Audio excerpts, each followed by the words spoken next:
11 बजे के बीच में उपस्थित हूं आप सबके सामने। आज एक सूत्र लेकर के आया हूं जो रविवार को सुबह में आता है। ये बड़ा आसान लेकिन बहुत ही परिचित सा सूत्र है जिसे आप सब लोग जानते होंगे, पर इसको बहुत ही कंठाग्र करके मैं आपको बताना चाहता हूं। मैंने श्लोक लिखा है, केंद्र त्रिकोण नामानो भावा भद्रा प्रकृतिता एतेषाम योग मात्रेण अशुभो अपि शुभो भवेत्। इसका मतलब ये है कि केंद्र त्रिकोण, केंद्र ये और त्रिकोण ये, इनके अधिपति अगर जन्म कुंडली में किसी भी अशुभ भाव में बैठे हों, जैसे अशुभ भाव ये होता है, ये होता है, ये होता है, ये होता है, ये होता है, ये होता है, मतलब ये अशुभ भाव, ये अशुभ भाव, ये अशुभ, ये अशुभ, ये अशुभ, ये अशुभ, अगर इन भावों में जहां जहां मैंने गोल घेरा लगाया है, ध्यान से समझिएगा मेरी तरफ देख के, अगर इन भावों में जहां गोल घेरा लगाया है, अगर इन भाव के अधिपति बैठ जाते हो जहां मैंने ऐसा निशान लगाया है, ये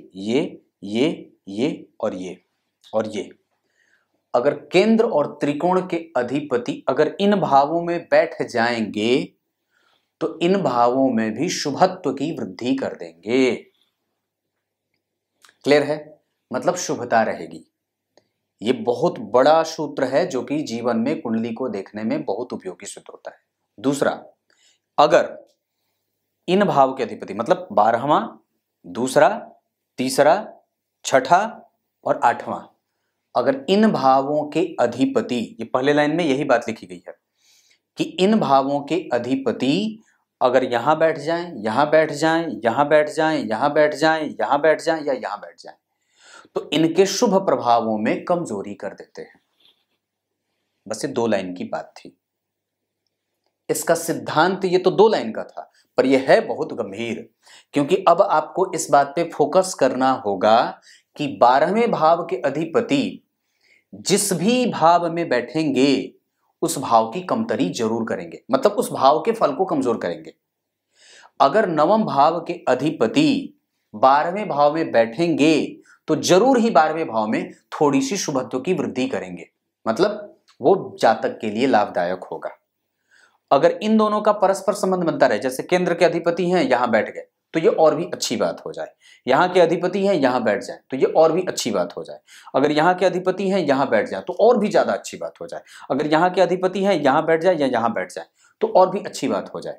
लेकिन अगर वहीं 12वें के, तीसरे के, दूसरे के, छठे के, 8वें के अधिपति किसी भी भाव के अधिपति के चाहे अगर वो किसी भी शुभ भाव में बैठ जाएंगे तो उस भाव में अशुभता लाने का प्रभाव उनका दिख जाता है, उसका प्रभाव कमजोर हो जाता है। ये ज्योतिषीय सूत्र बहुत ही आवश्यक है, समझ लेना।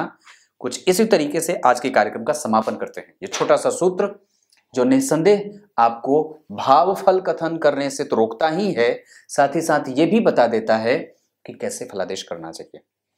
मतलब अगर एक अच्छे भाव का अधिपति अच्छे भाव में बैठेगा तो अच्छा होगा, अगर बुरे भाव का अधिपति अच्छे भाव में बैठेगा तो बुरा होगा, अगर बुरे भाव का अधिपति अच्छे भाव में बैठ जाए तो उसको भी बुरा कर देता है, अगर अच्छे भाव का अधिपति बुरा कहीं भी बैठेगा तो भी अच्छा होता ही है, थोड़ा सा उसका अच्छाईपन दिख ही जाता है। वो अधिपति, वो ग्रह नहीं, अधिपति। अगर यहां के अधिपति शनि बने 12वें में बैठ जाए तो इसका मतलब है कि वो जरूर कुछ 12वें भाव में अच्छा करेंगे। वो चाहे कोई भी ग्रह हो, ग्रह को नहीं देखना है, सिर्फ भाव देखना है कि वो भावाशन्न कहां है, वो भाव कहां है, उस भाव के अधिपति कहां बैठे। इससे यह सिद्धांत सामने से लागू होती है कि भाव के अधिपति का जन्म कहां हुआ, मतलब वो कहां के अधिपति हैं और वो जाकर के शरण कहां ले रहे हैं। वो व्यक्ति जयपुर का है तो उसका प्रभाव जयपुर में ज्यादा रहेगा अगर वो जन्म कुंडली में असम में बैठ जाएगा तो। अगर जन्म कुंडली में बिहार का आदमी है तो वो बिहार में उसका प्रभाव ज्यादा रहेगा, अगर वो बंबई में चला जाएगा तो कम हो जाएगा। क्लियर है? एक छत्र राज्य और एक छत्र साम्राज्य बहुत कम कुंडलियों में देखने को मिलता है। वो बिरले ही कुंडलियां होती हैं जो हर तरीके से संतुष्ट करने वाली जातक को और ज्योतिषी को होती हैं। कुछ इसी तरीके से आज के कार्यक्रम का समापन करते हैं।